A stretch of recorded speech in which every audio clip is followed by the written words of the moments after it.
our organization, we're a small but mighty team of 5 individuals at the Michigan Works Association, and we have 4 of the 5 generations covered, at our organization alone, just that small 5-person team. Wow.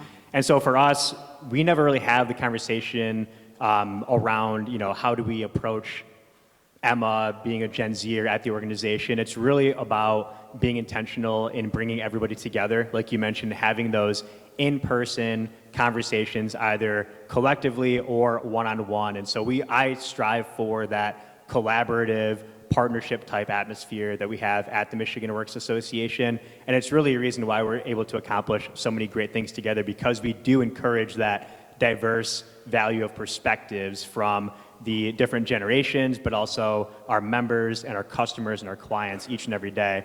One thing I'm really proud of that I think is kind of just grew organically at our organization.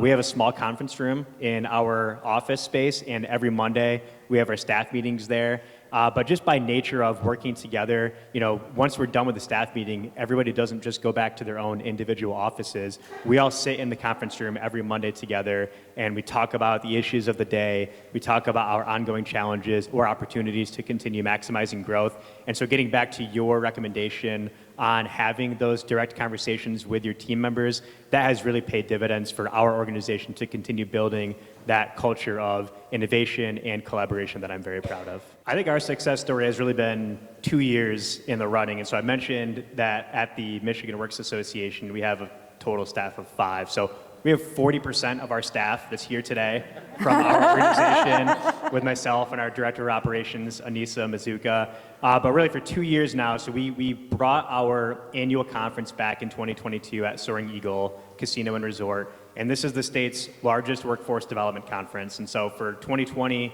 and 2021, we did the event virtually. And so to bring it back in 2022, we weren't sure how many people we would have attend, how much interest there was in bringing such a large workforce development conference back in person. And so our expectations, I think, were up in the air. We didn't really know what to expect. But for 2 years in a row in 2022, and then again this year in 2023 for our annual conference, we've had 2 straight years of record attendance.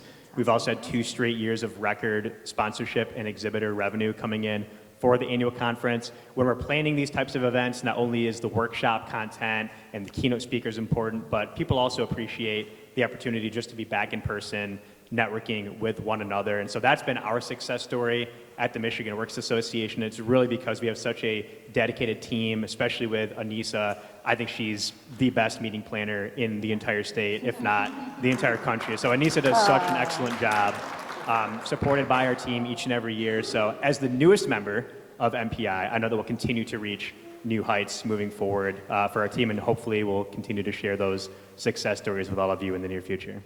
During the speed networking event, I noticed that when you asked everybody what their favorite gift was of all time, there were some physical gifts, but a lot of people had experiences as their physical gifts. And I know that was mine for one of my favorite gifts. My wife and I went down to Kentucky during my birthday this year, did some bourbon tasting down in Lexington. So how does that translate to the work that we do?